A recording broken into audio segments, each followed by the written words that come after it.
আমাদের সাধারণ মানুষদের ভোগান্তি কোথায় শেষ হবে বলেন তো?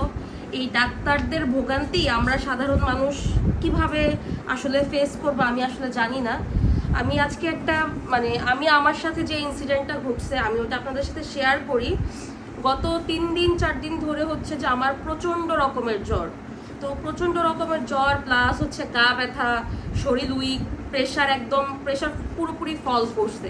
তো আমি হচ্ছে আমাদের এলাকাতে দেশ বাংলা হসপিটালে যাই। আমাদের এলাকা শনিয়াকড়ার মধ্যে দেশবাংলা হসপিটালের একজন ডক্টর দেখাই, মেডিসিন ডক্টর। উনি হচ্ছে যে রাশিদুল হাসান, ওনার নাম হচ্ছে রাশিদুল হাসান। তো আমি যাই, যখন গিয়ে আমি আমার সমস্যার কথাগুলো বলি, উনি আমাকে কিছু টেস্ট প্রেসক্রাইব করে।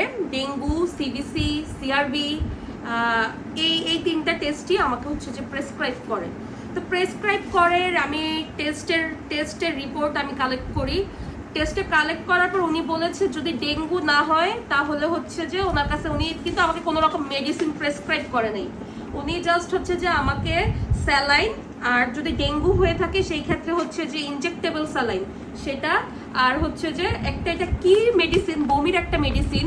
আমি কয়েকটা ফার্মেসিতে এই নাম দেখাইছি, তারা হচ্ছে যে আপনারা জাস্ট দেখেন, তারা জাস্ট 4-5টা ফার্মেসিতে যে উনি কি ওষুধ লিখছে সেটা উনি বুঝেও নেই।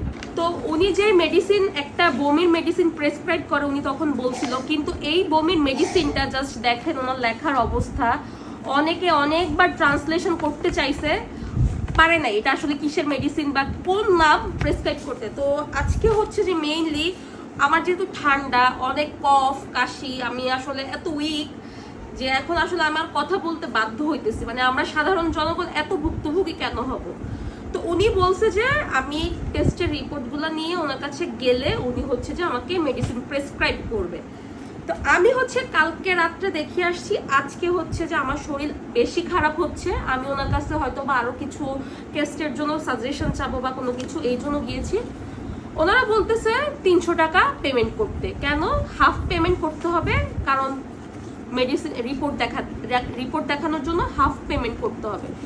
তো আমার কথা হলো, আমি একটা ডক্টরের কাছে গিয়েছি, প্লাস উনি আমাকে কোনো রকম মেডিসিন প্রেসক্রাইব করে নাই। উনি আমার যে রোগ সে রোগ আইডেন্টিফাই করলো না, কোনো কিছু করলো না। তো ওনাকে আমি কালকে 700 টাকা কেন পে করছি, 700 টাকা আমি তাকে কেন ভিজিটটা দিছি? ম্যাক্সিমাম ক্ষেত্রে কি হয় যে ডক্টরকে দেখানোর 15 দিন কিংবা 1 মাসের মধ্যে যদি আমরা ডক্টরের কাছে যাই, সেই ক্ষেত্রে হয়তো বা হাফ ভিজিটটা ওনারা চায়। তো আমার কথা হচ্ছে যে আমি তো ওনার থেকে কোনো রকম ট্রিটমেন্টই নিই, এই যে আমার জ্বর, আমি এত বেশি সাফার করতেছি, উনি কালকে কোনো রকম মেডিসিন দেয় নেই। আজকে জ্বরটা কেন হলো, কোন জায়গা থেকে, অন্য কোনো রিজন আছে কিনা সেগুলা জাস্টিফাই করলো না, কিছু করলো না, আমাকে একটা মেডিসিনও লিখলো না। জাস্ট হচ্ছে যে এই যে দেখেন আমার যে জ্বর, ওনারা কিন্তু জ্বরের একটা মেডিসিনও লেখে নাই জ্বরের একটা মেডিসিনও লেখে নাই। আমি আপনাদেরকে প্রুফ দিচ্ছি, এটা ওর স্যালাইন। খুব কষ্টে বুঝছি, উনি যখন আমি বলছি উনি তখন বলছে যে এটা ওর স্যালাইন 8 বার করে, 8 চামচ করে, আর এটা ইনজেক্টেবল স্যালাইন, এটা আমি বলাতে বুঝছে, কিন্তু ফার্মেসির কেউই কিন্তু বুঝে নাই। আমাকে একটা জ্বরের মেডিসিনও উনি প্রেসক্রাইব করে নাই। আমি জ্বর নিয়ে গেলাম, আমাকে একটা মেডিসিন সে প্রেসক্রাইব করলো না। তো আসলে আমাদের এই সমস্যাগুলো কোথায় গিয়ে ঠেকতেছে? আমাদের পাবলিক, সাধারণ জনগণের টাকার কি কোনো ভ্যালু নাই? আমি যে 700 টাকাটা দিলাম তাকে 700 টাকা তাকে পেমেন্ট করলাম, কেন করলাম, কি কারণে করলাম তাকে পেমেন্ট? সে সেই 700 টাকা কি দিয়েছে? জাস্ট আমাকে কয়েকটা টেস্ট দিয়েছে।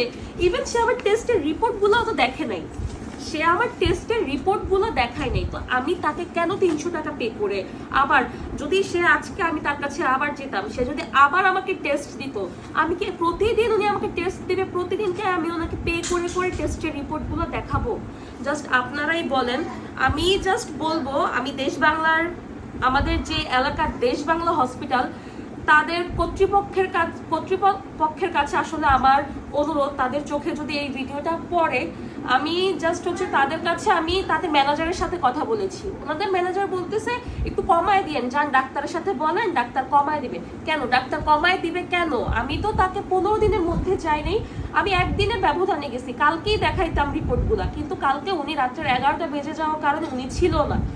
তো তো আজকে আমি রিপোর্টটা দেখাতে যাব, তাকে কেন আমি টাকা পেমেন্ট করব, প্লাস সে তো আমাকে কোনো রকম ট্রিটমেন্টই দিল না। ডক্টরটার নাম হচ্ছে ডক্টর রাশিদুল হাসান। উনি হচ্ছে যে গ্যাস্ট্রোলজির ডক্টর। আমি বলছি মেডিসিন ডক্টর দেখাবো, ওনারা হচ্ছে যে আমাকে সাজেস্ট করে উনি মেডিসিন ডক্টর, তো ওনাকে আমি দেখাই। তো এখন আপনারা বলেন যে আমাদের সাধারণ জনগণের আসলে করার কি থাকবে?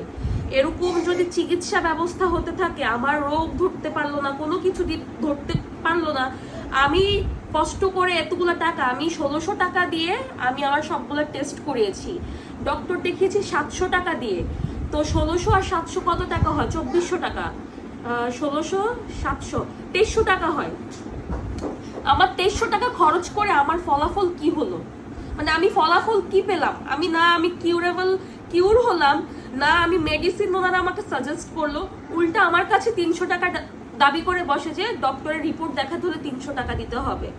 তো আপনাদের কাছে, পাবলিকদের কাছে আমার মানে আসলে প্রশ্ন, পাবলিকদের কাছে না, আমি মেইনলি দেশ বাংলা হসপিটালের যে কর্তৃপক্ষ আছে তাদের কাছে আমার প্রশ্ন, এটা কেমন জাস্টিফাই? এটা আসলে পেশেন্টের উপর এটা ওনারা কিরকম এই আনজাস্টিসটা কেন করছে?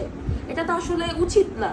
আমাদের সাধারণ মানুষের কি টাকার কোনো ভ্যালু নাই? এই যে আমি 2300 টাকা 2400 টাকা খরচ করলাম, যাতায়াত সহ আমার 2400-2500 টাকা খরচ করলাম, সেই 2500 টাকাতে আসলে আমার লাভটা কি হলো? তারা কি কোনো রকম লাভ আমাকে দিল? কোনো রকম একটা মেডিসিন, সে একজন ডক্টর, একটা মেডিসিনের নাম বমির মেডিসিন, সেই বমির মেডিসিনটা কি লিখছে 4-5টা ফার্মেসিতে বুঝতে পারে নাই যে এই মেডিসিনটা কি লিখেছে। তো সে কিসের ডক্টর? সে একটা ডক্টর, কিসের ডক্টর? জাস্ট আপনাদের কাছে